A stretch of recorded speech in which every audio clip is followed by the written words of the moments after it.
नमस्कार दोस्तों, जय हिंद। कैसे हैं आप सब? उम्मीद है आप सब अच्छे होंगे और एसएसटी विद बंटी से पढ़ाई कर रहे होंगे। हमारे यूट्यूब चैनल का नाम है जो कि दोस्तों, जैसा कि आपको पता है कि हम इतिहास पढ़ते आ रहे हैं और इतिहास में हम प्राचीन भारत को पढ़ रहे हैं। लेकिन प्राचीन भारत पढ़ते पढ़ते हमने देखा कि जब हम मगध साम्राज्य के बारे में पढ़ रहे थे तब हमने देखा कि जैन धर्म और बौद्ध धर्म की बातें आ रही थी। इसका मतलब इन्हीं सब समयों में, प्राचीन भारत के समयों में ही जैन धर्म और बौद्ध धर्म का उदय हुआ है, उद्घाटन हुआ है। तो क्यों ना पहले हम अच्छे से जैन धर्म और बौद्ध धर्म को समझ लें, उसके बाद ही हम आगे पढ़ें, ताकि हमें किसी भी प्रकार का कोई भी दिक्कत ना आए।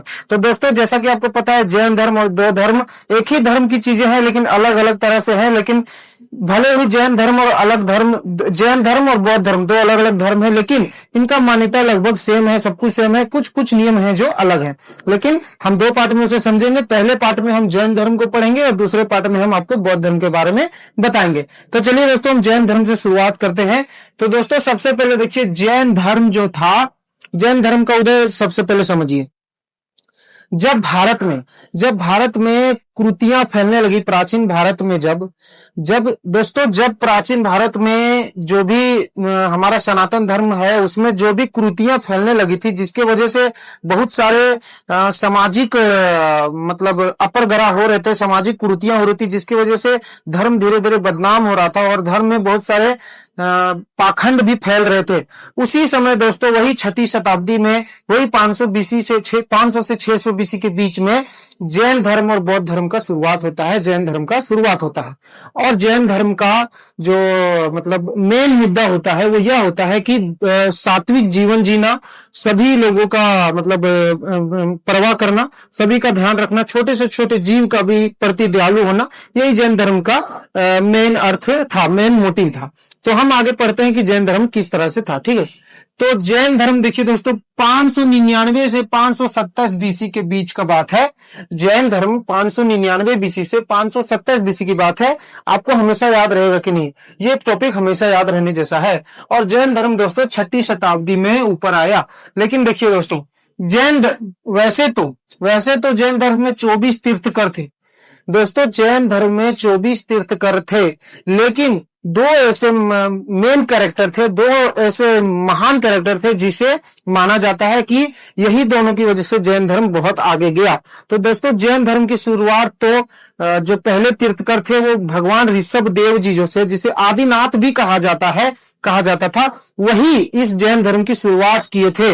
परंतु जो सबसे अंतिम और सबसे मेन कैरेक्टर है ना, जो थे वो महावीर भगवान थे, यानी 24वें तीर्थकर महावीर भगवान ने ही ऐसा कुछ कर दिखाया, जिससे जैन धर्म को बहुत आगे बढ़ने का मौका मिला और जैन धर्म धीरे धीरे फैलता चला गया।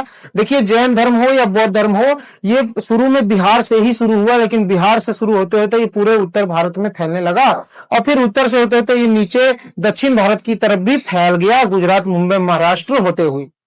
लेकिन दोस्तों, जैन धर्म जो था, उसके हमने बताया आपको कि जैन धर्म के पहले जो तीर्थकर थे वो ऋषभ देव जी, जिसे हम आदिनाथ भी कहते हैं। और जो हमारे 24वें और अंतिम तीर्थकर थे वो महावीर भगवान जी थे, जिनकी वजह से ही जैन धर्म बहुत आगे जा पाया है। इन्होंने ही ऐसा क्या किया जिसके वजह से जैन धर्म इतना आगे आ गया और जैन धर्म प्रसिद्ध हो गया। चलिए हम जानते हैं। तो दोस्तों, हम महावीर भगवान के बारे में जानेंगे। दोस्तों, महावीर भगवान का जन्म वैशाली के कुंड ग्राम में हुआ था। क्या आप कभी भूलेंगे? कभी नहीं भूलेंगे कि महावीर भगवान का जन्म बिहार के वैशाली जिले के कुंड ग्राम नामक गांव में हुआ था। और दोस्तों, इनके पिता का नाम सिद्धार्थ था। किसका पिता का नाम? कभी नहीं भूलेंगे आप। इनके पिता का नाम सिद्धार्थ था और माता का नाम त्रिशला था। और दोस्तों, इनके बचपन का नाम वर्धमान था। जैसे हम सबके बचपन का कुछ ना कुछ नाम होता ही है, वैसे ही दोस्तों हमारे जैन धर्म के जो अंतिम और सबसे प्रमुख तीर्थकर थे महावीर भगवान, उनका बचपन का नाम वर्धमान था। और दोस्तों, इन्होंने अपनी 30 वर्ष की आयु में त्याग कर दिया।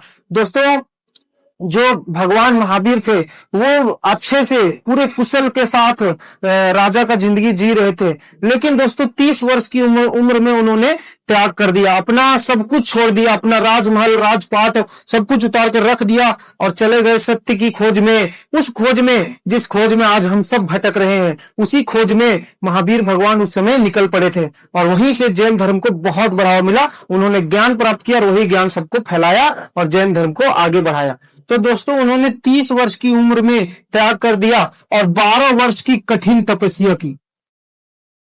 दोस्तों महावीर भगवान जो थे वो बहुत ही अच्छा जीवन जी रहे थे, बहुत ही राजाओं वाली जिंदगी जी रहे थे, उनका राजपाट अच्छे से सब कुछ चल रहा था, लेकिन वो फिर भी बेचैन थे, वो सत्य की खोज में अभी भी थे। इसीलिए उन्होंने 30 वर्ष की आयु में अपना मुखौटा रखा और अपना राजपाट सब कुछ त्याग कर ग्रह त्याग कर दिया और चले गए वन में, उस खोज में, उस सत्य की खोज में, जिस सत्य की खोज में आज हम सब भटक रहे हैं। लेकिन उस सत्य की खोज में हम कभी आगे आ ही नहीं पाए, सत्य की खोज कर ही नहीं पाए, लेकिन महावीर भगवान ने उस सत्य की खोज की और दोस्तों उन्होंने वन में 12 वर्ष की कठिन तपस्या की बिना किसी सुख सुविधा के, और वो कठिन तपस्या के बाद ही उन्हें जो ज्ञान प्राप्त हुआ वही ज्ञान वो आगे फैलाते गए और जैन धर्म को बढ़ावा दिया।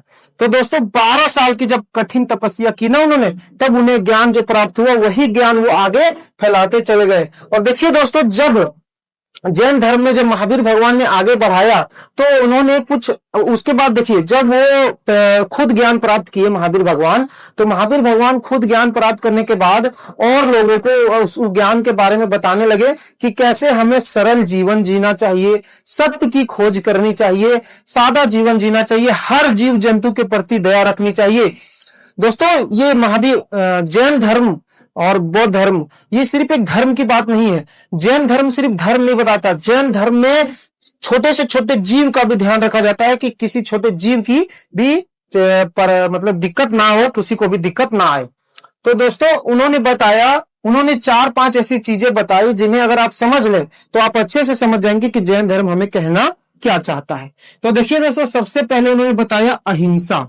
जैन धर्म हो या बौद्ध धर्म हो, इनका मेन मोटिव था अहिंसा। दोस्तों अहिंसा मत करो, यही सबसे मेन मोटिव था। वो अहिंसा कोई चैप्टर नहीं था उनके लिए, अहिंसा उनके लिए सांस लेने जैसे था। जैन धर्म के लिए अहिंसा सांस लेने जैसा था, कि जैसे सांस लेना जरूरी है वैसे अहिंसा भी बहुत ही जरूरी था। अहिंसा का मतलब होता है दोस्तों किसी को प्रति क्रोध मत करना, किसी से लड़ाई झगड़ा मत करना, किसी के प्रति बदले की भावना नहीं रखना, इसे ही दोस्तों अहिंसा कहा जाता है। और दूसरा चीज जो था दोस्तों वो था सत्य बोलना। सत्य का मतलब होता है दोस्तों हमेशा सच बोलो, वही बोलो जो सत्य है, वो मत बोलो जो झूठ है, जो पाठ है, जो कपट है, जो छल है। वही बोलो हमेशा जो सत्य है, उसके लिए चाहे कुछ भी हो जाए, हमेशा सत्य का ही साथ दो, ये जैन धर्म हमें सिखाता है।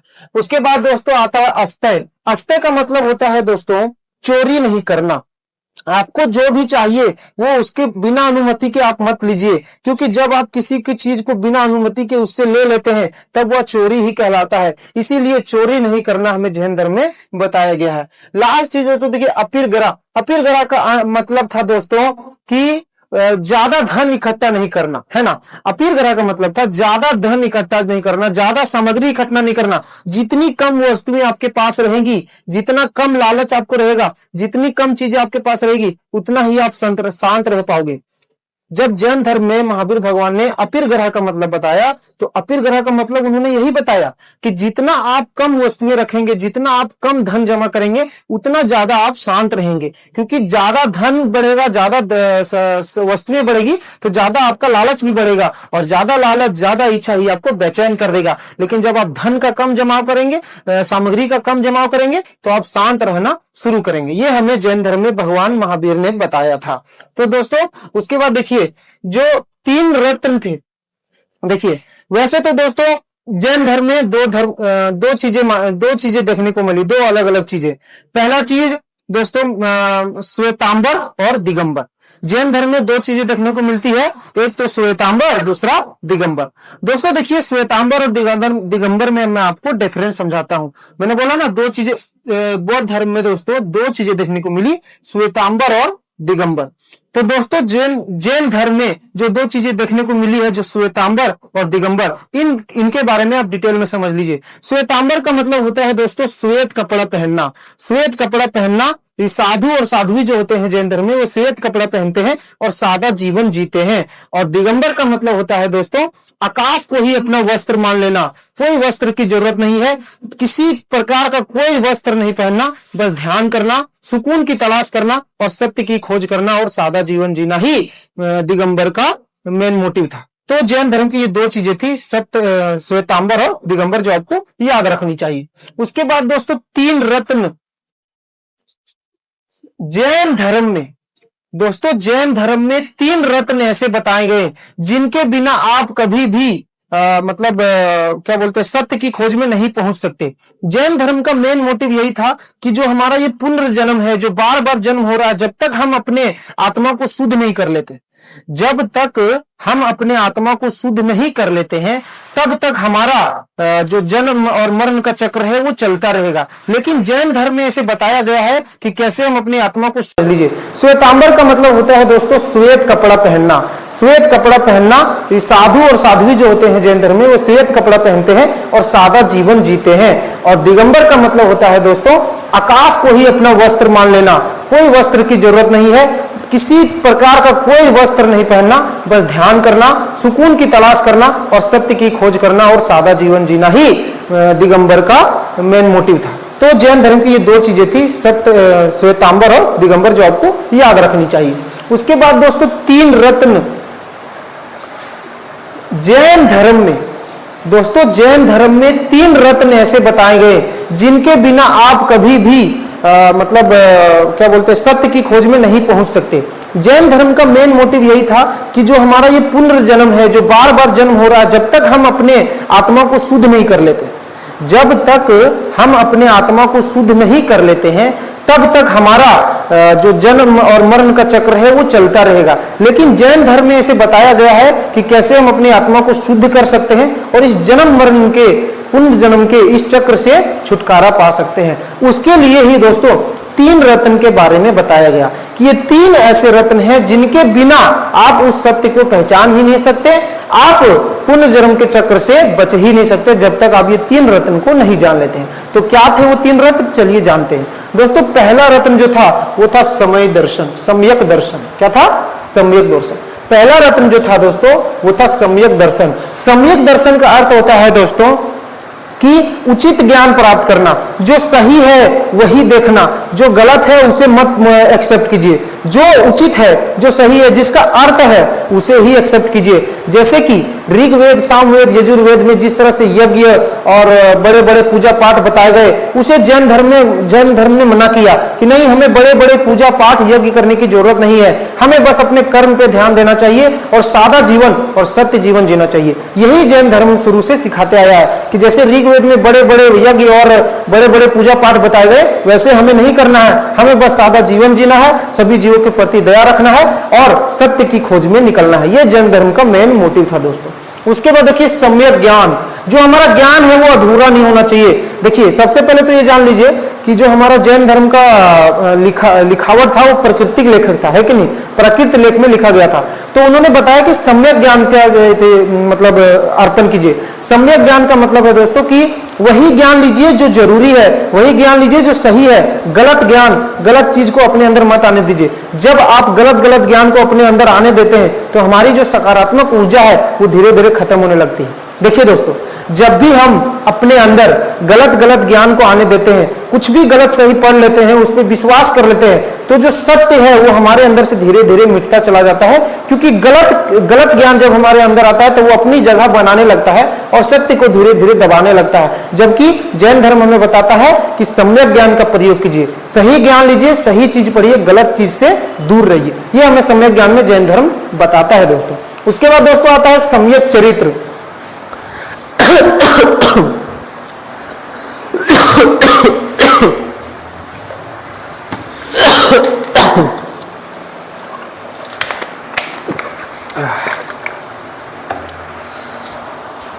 उसके बाद आता है दोस्तों सम्यक चरित्र।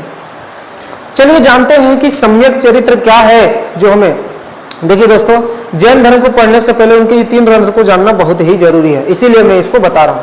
तो दोस्तों चलिए हम जानते हैं कि सम्यक ज्ञान क्या है या फिर सम्यक चरित्र क्या है। सम्यक ज्ञान के बारे में मैंने आपको बता दिया, सम्यक दर्शन के बारे में बता दिया। चलिए अब हम सम्यक चरित्र की चर्चा करते हैं। तो दोस्तों जैन धर्म में जो सम्यक चरित्र बताया गया है उसका अर्थ सीधा सीधा यही है कि अपने चरित्र को साफ रखिए, अपना चरित्र ठीक रखिए, गलत संगत में नहीं पड़िए, गलत आचरण कीजिए, कि गलत आचरण करते हैं तो आपका मन भी होता जाता है। चरित्र ठीक होना बहुत जरूरी है, क्योंकि आपने देखा होगा रामायण में कि रावण अगर हारा तो अपने चरित्र की वजह से हारा, वरना वो जीत भी सकता था, क्योंकि सबसे बड़ा पंडित, सबसे बड़ा ज्ञानी, सबसे बड़ा त्रिलोकी और सबसे बड़ा धन इकट्ठा, सबसे बड़ा धनवानी जो कि वानर सेना से हार गया, या फिर यूं कहें कि राम जी से हार गया, तो उसका मेन हारने का कारण या फिर उस मृत्यु का मेन कारण था उसका चरित्र, उसने अपना चरित्र गंदा कर लिया था। दोस्तों मैं आपको एक बहुत ही बड़ी बात अभी बताने जा रहा हूं। जब युद्ध खत्म हो जाता है, जब रामायण का युद्ध खत्म हो जाता है और राम जी वापस लौटते हैं, तब उनकी माता जी उनसे पूछती हैं कि तुमने सुना है कि तुमने रावण को मार गिराया, तुमने रावण को मार दिया। तो राम जी कहते हैं कि नहीं माता जी, माता श्री मैंने रावण को नहीं मारा, रावण को उसने ही मारा है, रावण को मैंने नहीं मारा है, रावण को मैंने मारा है। ये लाइन पकड़िएगा दोस्तों, ये लाइन पकड़िएगा कि रावण को मैंने नहीं मारा है, रावण को मैंने ही मारा है। कितनी अच्छी लाइन है दोस्तों। एक बहुत जरूरी लाइन है जो मैं आपको बोलने जा रहा हूं, इस लाइन को थोड़ा पकड़िएगा दोस्तों। राम जी कहते हैं कि रावण को मैंने नहीं मारा है, रावण को मैंने मारा है। क्या थी इसके पीछे की कहानी दोस्तों? जब रावण का अंत करके प्रभु श्री राम अयोध्या लौटते हैं, तब उनकी माता जी उनसे पूछती है कि सुना है कि तुमने रावण का अंत कर दिया, रावण का वध कर दिया। तब राम जी कहते हैं कि नहीं माता श्री, मैंने रावण को नहीं मारा है, रावण को मैंने नहीं मारा है, रावण को मैंने मारा है। इसका मतलब था कि रावण को उसके अहंकार ने मारा है, रावण को उसके अंदर जो छुपा था ना कि मैं हूं सबसे बड़ा, मैं हूं सबसे त्रिलोकी, जो उसका चरित्र गंदा था, इसी वजह से वो हार गया, इसी वजह से रावण मर गया, क्योंकि उसे मैंने नहीं मैंने मारा है। तो वही सिखाता है हमें जैन धर्म कि सम्यक चरित्र का चिंतन कीजिए, सम्यक चरित्र रखिए। और दोस्तों इस तरह से हमारा जैन धर्म कंप्लीट होता है। देखिए दोस्तों, इतना बस समझ लीजिए कि जैन धर्म का मेन मोटिव था कि सत्य की खोज में निकलो, पुनर्जन्म के चक्र से बचने का कोशिश करो। पुनर्जन्म का चक्र तभी खत्म होगा जब हमें शुद्ध ज्ञान मिलेगा और जब हमारा आत्मा शुद्ध होगा, वरना हम इस पुनर्जन्म के चक्र में हमेशा फंसे ही रहेंगे। इसीलिए सादा जीवन जियो, सत्य की खोज करो, हमेशा सत्य बोलो और सभी जीवों के प्रति दया रखो। यही हमें महावीर भगवान और जैन धर्म सिखाता है। तो दोस्तों आपको जैन धर्म के या ज्ञान कैसा लगा, या जैन धर्म के बारे में मुझे जितना पता था मैंने आपको बताया, और जैन धर्म के बारे में आप क्या क्या और जानते हैं वीडियो में जरूर कमेंट कीजिएगा और मुझे बताइएगा कि जैन धर्म के बारे में मेरे वीडियो में क्या क्या मिसिंग था। ठीक है दोस्तों, मिलते हैं अगले वीडियो में बौद्ध धर्म के साथ। तो जरूर आप लोग बताइएगा।